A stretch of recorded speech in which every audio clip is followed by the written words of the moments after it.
नमस्कार दोस्तों, हमारे चैनल रियल फैक्ट सनातन में आपका फिर से स्वागत है। हमारे मन में गंदे विचार क्यों आते हैं, हम नहीं चाहते पर फिर भी हमारे मन में गंदे विचार आते रहते हैं। लेकिन क्यों मन ही हमारा सबसे बड़ा दोस्त है और मन ही हमारा सबसे बड़ा शत्रु है। जब हम अपने मन के हिसाब से चलते हैं तो मन हमें भटका देता है, और जब हम मन को संतुलित कर लेते हैं तो हम अपनी जिंदगी में सब कुछ का लेते हैं। हम हमारे मन में आने वाले गंदे विचारों को रोकने की कोशिश करते हैं, पर जितना हम रोकते हैं उतने यह विचार हमारे अंदर प्रवेश करते जाते हैं। आप जिस चीज से जितना दूर भागोगे उतना ही वह चीज आपको अपने पास लेगी। इसीलिए उसे चीज से भागो मत, उसे पर संतुलन कायम करो। एक बार एक युवक गौतम बुद्ध के पास आया और गौतम बुद्ध से बोला कि ही बुद्ध, मेरे मन में इतने गंदे विचार क्यों आते हैं। मैं नहीं चाहता कि मेरे मन में गंदे विचार आए, पर मेरे मन में हमेशा काम वासना के विचार चलते रहते हैं और मैं इनके के बारे में सोच सोच कर बहुत परेशान हूँ। मेरी ऊर्जा और समय यह सब सोचने में ही नष्ट हो जाता है, और इन सब के विचारों की वजह से मैं कभी भी शांत नहीं रह पाता और मैं हमेशा ही स्त्रियों को देखकर मोहित हो जाता हूँ। अपने आप को रोक ही नहीं पाता। बुद्ध मुस्कुराए और उन्होंने उसे युवक से पूछा, क्या तुम्हें पता है यह काम वासना होती क्या है? फिर लड़के ने उत्तर दिया और कहा, बुद्ध, मैं यह तो नहीं जानता कि काम वासना होती क्या है, पर हाँ, ये जो भी है बहुत बुरी चीज है। फिर बुद्ध ने उसे युवक से कहा कि सबसे पहले तो तुम यह समझना है कि प्राकृतिक रूप से जो भी चीज हमारे अंदर है वह बुरी नहीं है।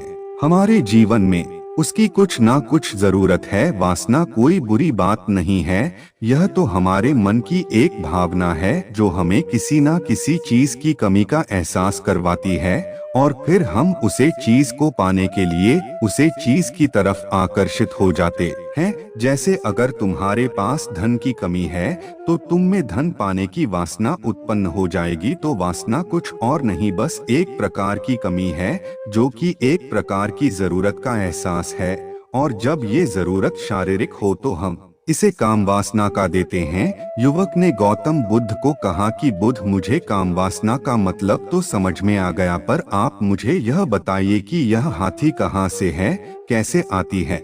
यह गौतम बुद्ध ने कहा कि काम वासना कहीं से आती नहीं है, यह तो हमारे अंदर ही होती है, और इसका होना तो जरूरी भी है, तभी तो मानव जाति का विस्तार होगा। युवक ने कहा, जब यह हमारे अंदर ही है और जरूरी भी है तो फिर लोग इसे गलत क्यों बोलते हैं? बुद्ध ने कहा कि यही तो समस्या है, लोगों ने काम वासना को गलत तरीके से सोच लिया है, इसे छिपाने की दबाने की कोशिश करते हैं। काम वासना गलत नहीं है, बल्कि काम वासना का गलत तरीके से प्रयोग करना गलत बात है। लोग जिससे प्रेम करते हैं बस उसी के लिए जीने लग जाते हैं, उसे पाना ही अपना लक्ष्य बना लेते हैं और उसी के बारे में हमेशा सोचते रहते हैं, पर यह सब गलत है। बुद्ध ने योग से कहा, क्या तुम्हें पता है जानवरों में भी कम वासना होती है? युवक ने उत्तर दिया, हाँ बुद्ध, जानवरों में भी काम वासना होती है, क्योंकि जानवर भी तो आखिर अपनी पीढ़ी को आगे बढ़ाएंगे। बुद्ध ने कहा,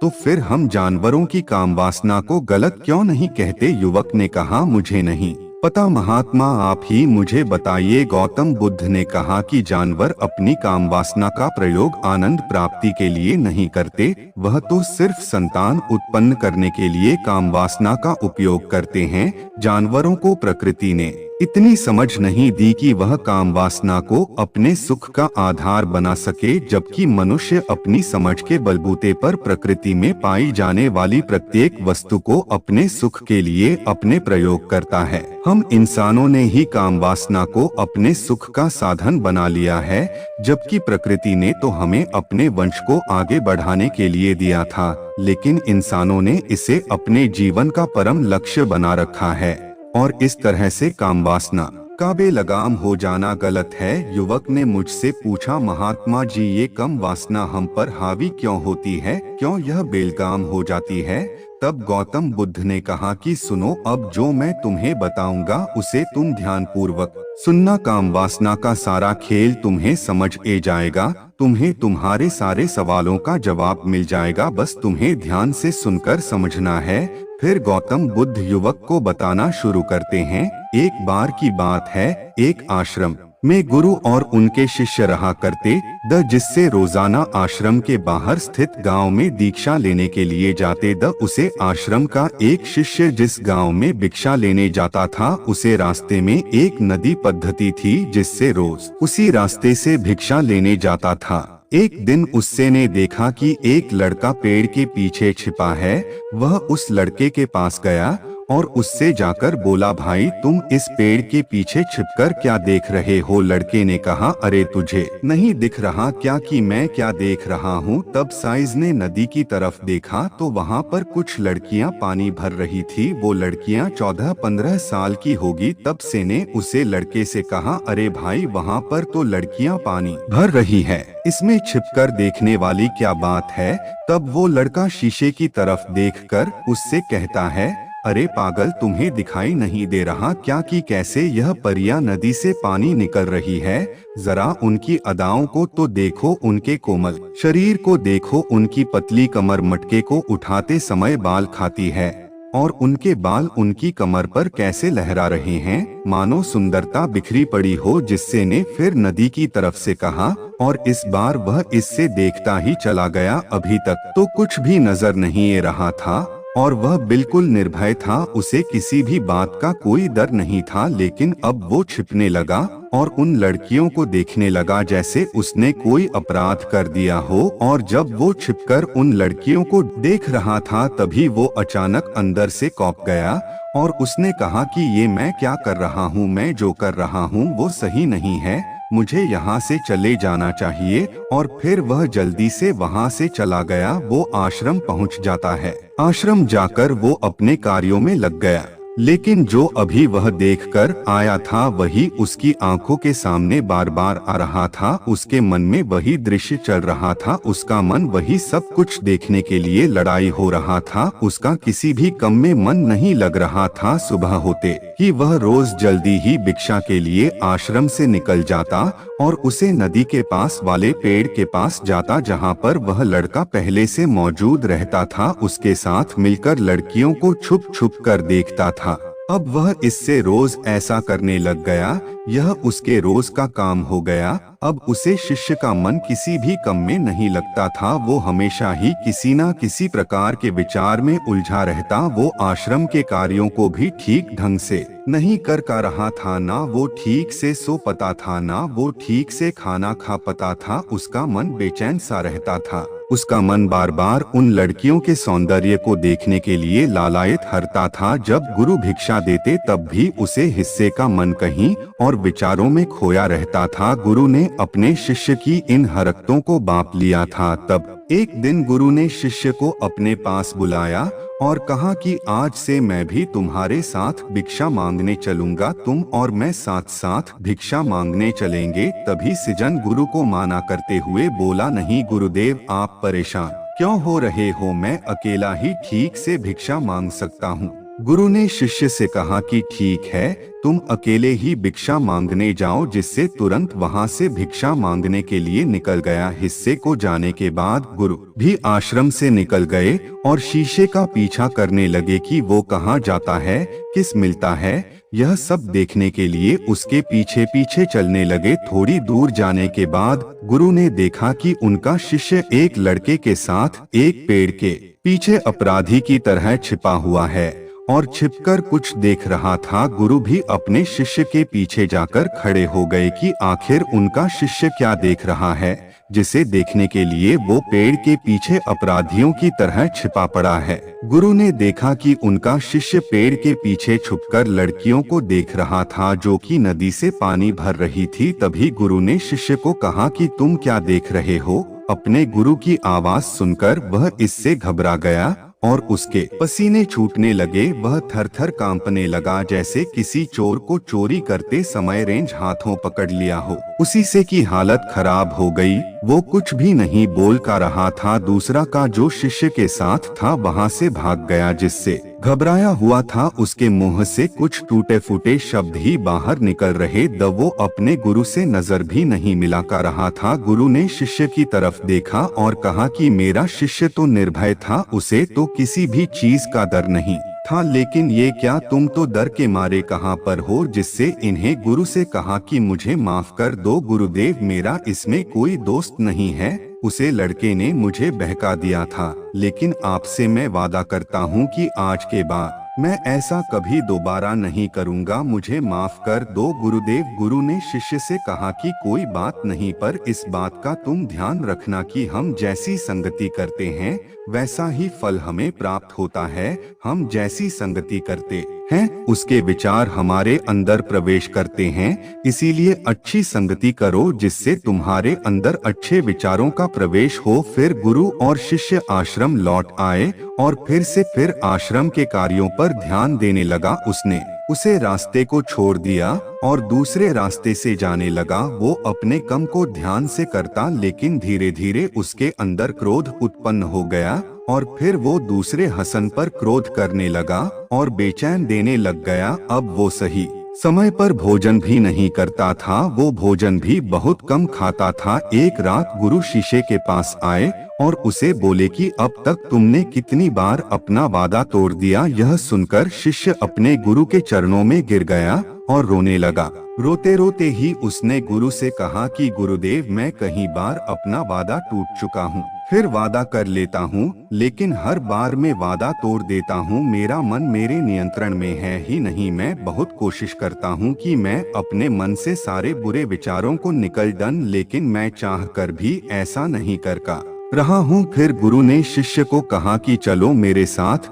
गुरु शिष्य को आश्रम के बगीचे में लेकर गए और किसी से कहा कि देखो यहाँ पर कुछ या बनी हुई है जिससे नदी का पानी इन पौधों तक आ रहा है और यह पानी एक निरंतर भाव से ए रहा है, क्या तुम इस पानी के बहाव को रोक सकते हो। शिष्य ने कहा कि हाँ गुरुदेव, मैं इस बहाव को रोक सकता हूँ। फिर शिष्य ने मिट्टी उठाकर उसे नाली में डाल दी। वो पानी थोड़ी देर के लिए रुक गया और फिर थोड़ी देर बाद उसे रेत के ऊपर से पानी ए गया। गुरु ने शिष्य से कहा, अरे ये क्या, ये तो पानी रुका ही नहीं। फिर से ने कुछ कंकर पत्थर उठाकर उसे नाली में डाल दिए और फिर थोड़ी देर के लिए पानी रुक गया, लेकिन फिर थोड़ी देर बाद ही उन कंकड़ पत्थर के ऊपर से पानी निकल आया। फिर गुरु ने कहा कि इससे यह क्या हुआ, पानी तो फिर से ए गया। तुम तो बोल रहे द कि तुम इसे रोक दोगे, क्या हम किसी कम को रोकना चाहे तो क्या हम उसे रोक नहीं सकते। तब सीसी ने कहा, कोई बात नहीं गुरुदेव, मैं इस पानी को तो आपको रोक के दिखाऊंगा। फिर वह फिर से एक बड़ा सा पत्थर लेकर आया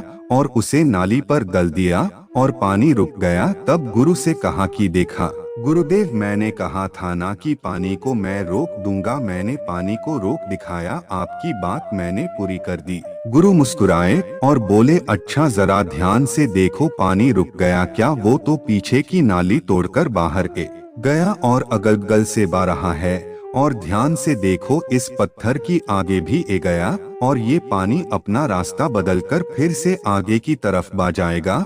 और फिर थोड़ी देर बाद ऐसा ही हुआ। फिर गुरु ने शिष्य को समझाया कि तुम्हारे साथ भी तो ऐसा ही चल रहा है, तुम बार बार प्रयास कर रहे हो, बड़े से बड़ा प्रयास कर रहे हो, पर हर बार तुम्हारा प्रयास टूट रहा है और यह हमेशा टूटता ही रहेगा। तुम कितना भी बड़ा पत्थर रख लो, लेकिन पानी तो अपना रास्ता बना ही लेगा। यह सब देखकर गुरु से कहा कि ही गुरुदेव, क्या कोई तरीका नहीं है जिससे मैं गंदे विचारों से बाहर निकल सकूं, और यह मेरे मन में आई नहीं। गुरु शिष्य को एक नदी के पास ले गए जहां से उसे बगीचे में पानी नहीं ए रहा था। गुरु ने शिष्य से कहा, वो पानी इसी नदी से जा रहा है, अगर हम यहीं से उसे रास्ते को बंद कर दें जहां से पानी बगीचे में जा रहा है, तब क्या हम पानी को रोक नहीं सकते। जिससे ने कहा कि हाँ गुरुदेव, अवश्य ऐसा हो सकता है। मैं इस पानी को यहीं से बंद कर देता हूँ, तब आगे की नाली में पानी जाएगा ही नहीं